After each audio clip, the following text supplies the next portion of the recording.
ہارون صاحب، سے پہلے تو چونکا دینے والی، میں کہوں گی حیران کن نہیں، چونکا دینے والی باتیں آج میاں نواز شریف صاحب نے آسمہ جہانگیر کانفرنس میں کی۔ انہوں نے عدلیہ کے حوالے سے بات کی اور انہوں نے کہا کہ آسمہ جہانگیر صاحبہ کی کمی شدت سے محسوس ہو رہی ہے اس موجودہ دور میں۔ دیکھیے، آپ کو پتہ ہے آسمہ جہانگیر کا انتقال کا اس وقت ہوا تھا جب وہ نواز شریف صاحب سے بات کر رہی تھی۔ وہ بالکل دونوں کا ایجنڈا سنکرونائز کر دیا گیا تھا۔ میں کہنا نہیں چاہتا تھا جو لوگ اس دنیا سے چلے جائیں ان کے لیے دعا کرنی چاہیے اور ان کا ذکر کم از کم کرنا چاہیے اگر کوئی منفی پہلو ہو، لیکن وہ آن ریکارڈ ہیں۔ میں اس پروگرام میں شریک تھا جس میں انہوں نے کہا تھا کہ مذہبی بنیاد پر ریاست بن ہی نہیں سکتی اور بن جائے تو چل نہیں سکتی۔ عمران خان کے پاس ایک برٹش جج کی ڈائری محفوظ ہے جو اس نے چھاپی مگر صرف دوستوں کو بھیجی۔ اس میں وہ آسمہ جہانگیر کا یہ قول نقل کرتا ہے کہ ہم مذہب سے نکال دیں گے اس ملک کو، دیش نکالا دے دیں گے۔ پہلی بات تو یہ میں نے آپ سے بہت دن پہلے عرض کیا تھا کہ پی ڈی ایم تو کچھ کر نہیں سکی، اب راستہ یہ نکالا گیا ہے کہ وکیلوں کے ذریعے رائے ہموار کی جائے۔ اب یہ عجیب و غریب بات ہے کہ آپ چیف جسٹس کو بلاتے ہیں اور صدارت اس سے کراتے ہیں اور جی بھر کے اس کی توہین کرتے ہیں جتنی کی جا سکتی ہے۔ یعنی جو نکات اٹھائے علی احمد گرد صاحب نے اس میں سے بات بالکل درست ہیں، لیکن سوال یہ ہے کہ کیا فوجی نے غلطیاں کی ہیں؟ فوج نے تو غلطیاں کی ہیں، ٹھیک ہے، اور کیا عدلیہ نے نہیں کی جیسے میں نے کل عرض کیا تھا؟ کیا سول اداروں نے نہیں کی؟ مثلاً ایک انٹرویو میں وہ یہ کہتے ہیں کہ آپ بلوچستان کو فتح کرنے کی کوشش کر رہے ہیں۔ کیا فتح کرنے کی کوشش کر رہے ہیں؟ بلوچستان میں گڑبڑ تو انڈیا کر رہا ہے اور ممالک کر رہے ہیں، سی آئی اے اس میں شریک ہے۔ پاکستان تو امن قائم کرنے کی کوشش کر رہا ہے اور اس میں وہ کامیاب رہا ہے۔ اگر کوئی لوگ بے گناہ لاپتہ ہوئے ہیں تو یہ بڑی زیادتی کی بات ہے، اس کا تدارک ہونا چاہیے، لیکن کیس ٹو کیس اس کا جائزہ لیا جانا چاہیے۔ اس میں بعض لوگ افغانستان میں ہیں تو اس کے لیے پاکستان کیسے ذمہ دار ہو سکتا ہے؟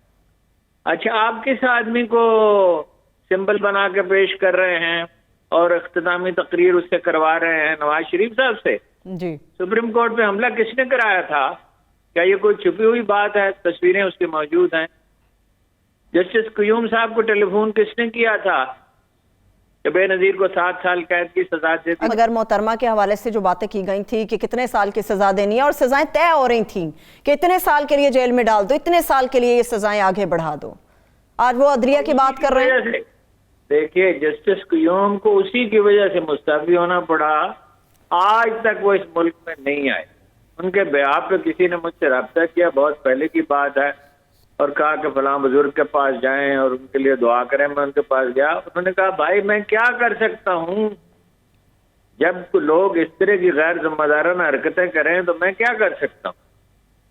تو اپنا صرف وہی قصہ نہیں ہے نا، دیکھیں نا، ایک پوری تاریخ ہے، کتنے ججوں کو سینیٹر بنایا ہے نون لیگ نے، ایک جج کو تو صدر بھی بنا دیا تھا ملک کا، اور جسٹس سجاد علی شاہ جو ہے ان کی عدالت میں حملہ کیا۔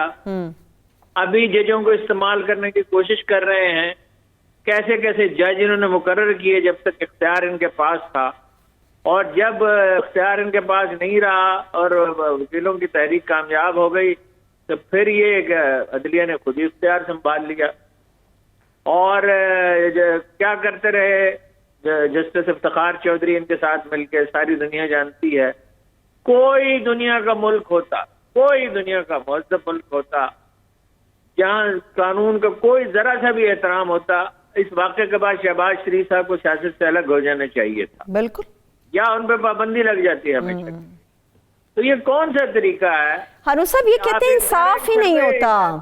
کسی کو ایک سروے کرانا چاہیے اور بہتر ہے کہ گیلب وہ سروے کرے۔ صحیح ہے، یہ کے بارے میں لوگ کیا کہتے ہیں اور وکیلوں کے بارے میں کیا؟ درست بات ہے، لیکن ہارون صاحب میاں نواز شریف صاحب یہ بات کرتے ہیں کہ ملک مددگار، وہ کہتے ہیں عدلیہ کے اندر انصاف میں نہیں ہوتا۔ آپ ذرا بتائیے گا کہ ان کے دور حکومت میں عدلیہ کے لیے کتنی ریفارمز کی گئیں، کیا اصلاحات ان لوگوں نے کی؟ نہیں، کسی نے بھی نہیں کی. انہوں نے کیا، ہر ایک نے عدلیہ کو اور پولیس کو استعمال کرنے کی کوشش کی. اس حکومت نے بھی نہیں کی، انہوں نے نہیں کی. عدلیہ کو ہمیشہ استعمال کرنے کی کوشش کی گئی، اور اس میں سب سے زیادہ جو افسوسناک ریکارڈ ہے وہ فوج کا بھی ہے. یعنی بہت سے مقدمات میں اب لمبی بات ہو جائے گی، جسٹس منیر سے لے کے اب تک بہت سے واقعات ہوئے، لیکن کیا سول حکومتوں نے کوشش نہیں کی ہے ایسا کرنے کی؟ اور اصلاحات کی کیا کوشش کی؟ میں نے آپ سے کل بھی کہا، ہمیشہ کہتا ہوں 1000 ججوں کی مجسٹریٹ سے لے کے تو ہائی کورٹوں تک کمی ہے، اس کو کمی کو پورا کرنے کی کوئی کوشش نہیں کرتے. تو جو لوگ، یہ دیکھیے، یہ سیاسی تحریک ہے. خود منتظمین پریشان تھے، بار بار علی احمد کوٹ صاحب کو روک رہے تھے اور جذباتی نعرے لگا رہے تھے. آپ کو یاد ہے کہ جنرل مشرف کے آخری دور میں یہ ٹھیک ہے کہ عدلیہ کی بحالی کا مطالبہ درست تھا، کیسی گندی گالیاں دی گئی، اس پہ فوج نے خاموشی اختیار کی. جنرل کینی نے لوگوں کو سمجھایا جیسے انہوں نے ٹیک اوور کیا کہ بھائی آپ لوگ سیاست میں فریق نہ بنے.